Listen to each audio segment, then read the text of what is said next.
Hallelujah, praise the Lord. கர்த்தர் நல்லவர், அவர் ஒருபோதும் தவறு செய்ய மாட்டார். இந்த காலை வேளையில் ஒவ்வொருத்தரையும் சந்திப்பது மிகுந்த மகிழ்ச்சி அளிக்கிறது.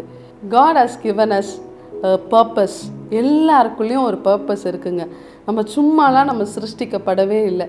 ஒவ்வொருத்தருக்கும் நேர்த்தியாய் ஒரு திட்டத்தை வைத்து தான் கர்த்தர் நம்மளை சிருஷ்டித்திருக்கிறார். ஹல்லேலூயா. எத்தனை பேர் விசுவாசிக்கிறீங்க? நம்ம வேஸ்ட்டுன்னு நினச்சிட்ருக்கோமா? இல்லை, எனக்குன்னு ஒரு பர்பஸே இல்லை, திட்டமே இல்லாமல் நான் வாழ்ந்துட்டுருக்கிறேன், ஏன்னா எனக்குன்னு ஒரு நோக்கமே இல்லைன்னு நினைக்கிறீங்களா? நம்ம ஒவ்வொருத்தருக்கும் ஒரு நோக்கம் இருக்குதுங்க. ஒவ்வொருத்தருக்கும் ஒரு ஒரு என்ன சொல்கிறது, ஒரு பர்பஸோடு தான் கர்த்தர் நம்மளை உருவாக்கி இருக்கிறார். ஆமென். ஒரு பிளேடு இருக்குது பார்த்தீங்களா? அந்த பிளேடு எவ்வளோ தான் ஷார்ப்பாக இருந்தாலும் அந்த பிளேடை கொண்டு நம்ம எந்த மரத்தையும் வெட்ட முடியாது. அதே போல் கோடாரி பலமுள்ளவைகளாக இருந்தாலும் அந்த கோடாரியை வச்சு நம்மளால் நம்மளுடைய முடியை கட் பண்ண முடியாது.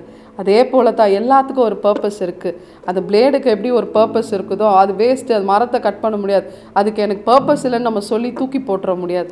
அதுக்குன்னு இருக்க பர்பஸை அது கண்டிப்பாக ஃபுல்ஃபில் பண்ணும். அதே போல் தான் நம்ம ஒவ்வொருத்தருக்கும் பர்பஸ் இருக்குது. ஆண்டவர் அப்படி தான் நம்மளை சிருஷ்டித்து இருக்கிறார்.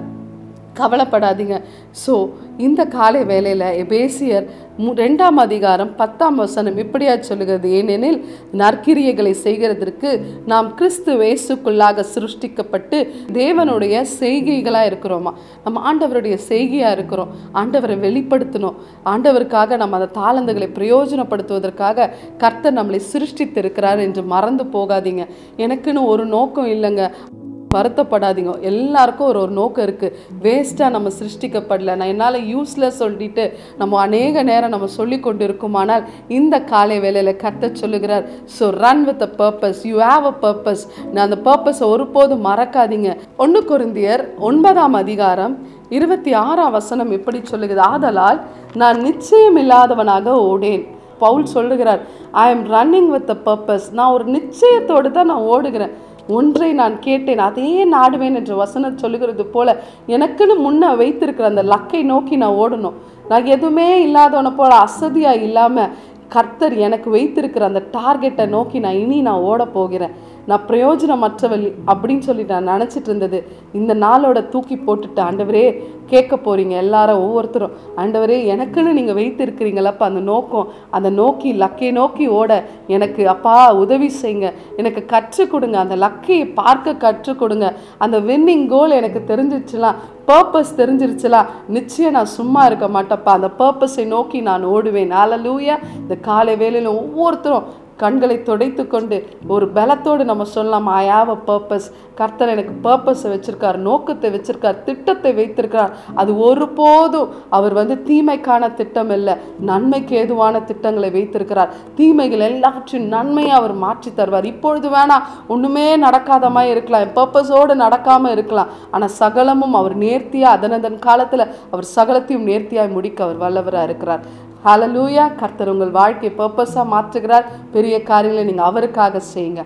ஆமென். attempt great things for God and accept great things for God. ஹல்லேலூயா. கண்களை மூடி ஜெபிக்கலாமா? அப்பா, உம்மை ஸ்தோத்திரிக்கிறோம், உம்மை மகிமைப்படுத்துகிறோம். கர்த்தாவே, எங்களை ஒவ்வொருத்தரையும் அப்பா ஒரு தீர்மானத்தோடு அப்பா திட்டத்தோடு தாப்பா நீங்கள் எங்களை சிருஷ்டித்து இருக்கிறீங்க. அப்பா, தாயின் கருவில் உருவாகும் முன்னே கர்த்தாவே எங்களை பேர் சொல்லி அழைத்து நீ என்னுடையவன் என்று சொல்லியிருக்கீங்கப்பா. இந்த நேரத்திலும் திட்டம் அறியாதவர்களாய் குழம்பி கொண்டு இருக்கிற ஒவ்வொருத்தர் மேலும் உம்முடைய கரத்தை வைத்து அப்பா ஆண்டவரே, அப்பா நான் உன்னை திட்டத்தோடு தான் அழைத்து இருக்கிறேன், உன்மேலே என் நோக்கம் பெரிதாக இருக்கு என்று சொல்வதற்காக நன்றி அப்பா. ஊழிய வாசல்கள் திறக்கட்டும், வேலை வாய்ப்புகள் திறக்கட்டும். ஆண்டவரே, தாளந்துகள் உமக்காக பிரயோஜனப்படுத்த கிருபைகளை தரும்படியாக செபிக்கிறப்பா. எங்களை ஒவ்வொருத்தரையும் சமத்தில் தாழ்த்துறோம், வெறுமையாக்குறோம். இயேசுவின் நாமத்தினால செபிக்கிறோம் நல்ல பிதாவே. ஆமென். ஹல்லேலூயா. We all have a purpose. We serve a purposeful God. Amen. Thank you. கர்த்தர் உங்கள் வாழ்க்கையில் தோல்வியில் ஜெயத்தை வச்சிருக்கார்.